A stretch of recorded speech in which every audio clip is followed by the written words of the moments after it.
დღეს გადავწყვიტე ფინეთში გადავცურო. აქ არის ბორანი, კომპანია ტალინგი, რომლითაც შეიძლება 2 საათის განმავლობაში აღმოჩნდეთ ჰელსინკიში. აქ ვარ უკვე და გადავცუროთ რა ჰელსინკიში და ვნახოთ ერთი ფინეთიც. კოლექციას მივამატოთ ეს ქვეყანაც. აი ასე. მოვედით უკვე გემზე ვართ. ესეთი შეგრძნება რომ სასტუმროდან არც გამოვსულვარ. დავიძარით. ვერც კი ვიგრძენი როგორ დავიძარით. მივდივართ პირდაპირ ფინეთში.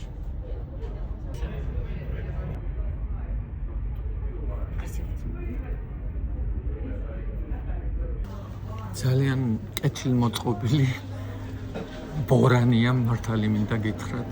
შეიძლება ადამიანმა მთელი დღე გაატაროს და საერთოდ არც მოიწყინოს. თავისი ლიფტებით, რამოდენიმე რესტორნით.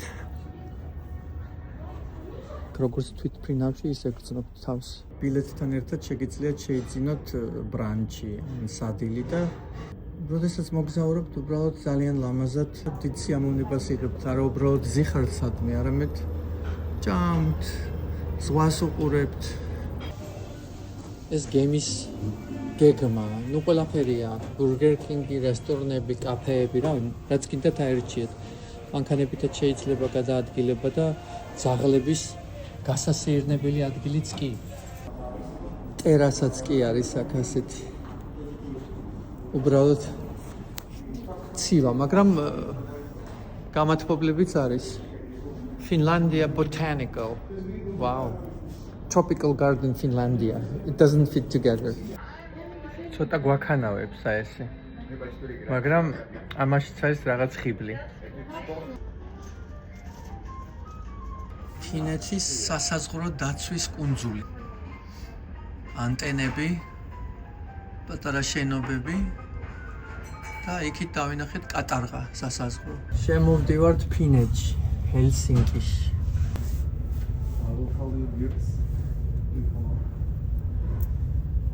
ეს უკვე ჰელსინკია. საზღვარზე შემოვდივართ ახლა ფინეთს, მაგრამ ნუ ძალიან ფორმალური რამეა, არავინ არაფერს არ ამოწმებს.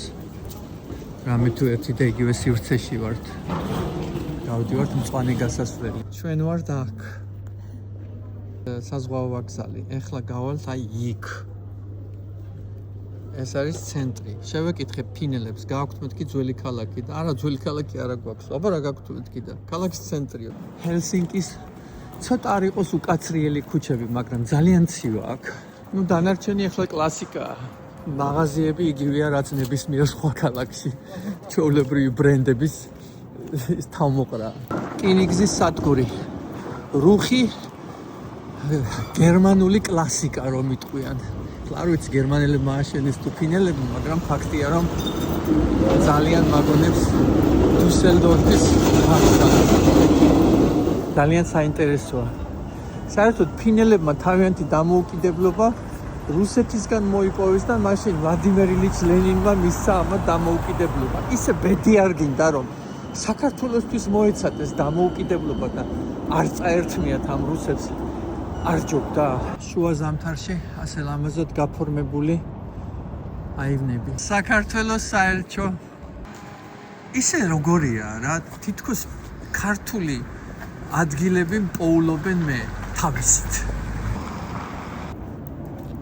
აქ ახალი წელი არ დამთავრებულა ჯერ. სხვათა შორის ეს არის ერთ-ერთი ყველაზე კარგი ხერხი უძრავი ქონების რეკლამირების. აი მაგალითად გაქვთ თავისუფალი სივრცე. და გინდათ ეს სივრცე გააქირავოთ.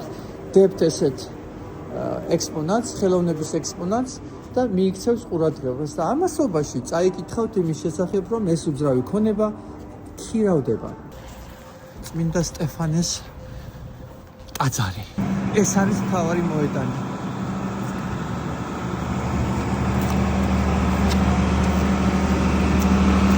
ულამაზესი კიბეები და ძალიან ციცაბო კიბეები, აქ ვარჯიშიც კარგად შეიძლება. უნდა ავიდეთ კი? ავედით.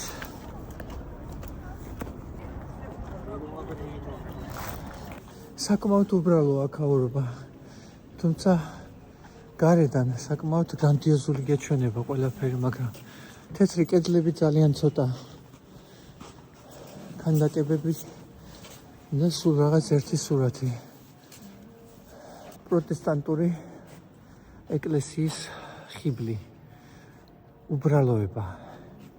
სადაც ადამიანი უშუალოდ ღმერთთან სიახლოვეს უნდა გრძნობდეს. ორღანი. სამწუხაროდ დღეს მუსიკა არ იქნება.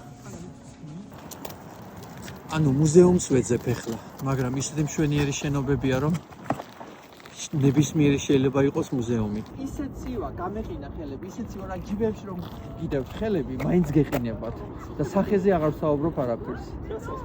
არ ვიცხოვრობდი მე აქ. ჰელსინკის მთავარი ბიბლიოთეკა, შეიძლება ფინეთის მთავარი ბიბლიოთეკა. ხალხი ჭადრაკს თამაშობს, ტურნირი ეწყობა რაღაც ალბათ. აი აქ ვიკითხავ ახლა, სად არის მუზეუმი? რამოდენიმე საათის შემდეგ ისევ მზად ვარ დავბრუნდე ტალინში. მომეწონა ჰელსინკი ძალიან კარგი ცხოვრების დონე, ლამაზი შენობები, მოღრუბლული ამინდი და ძალიან ცივი ჰავა. ვერ წარმოვიდგენია ასეთ ქვეყანაში ცხოვრება, თუმცა იქ სადაც მე ვცხოვრობ, იქაც კარგად ცივა, მაგრამ აქ აი ჰაერი ისეთი იყო, თითქოს ძვალში გამდიოდა.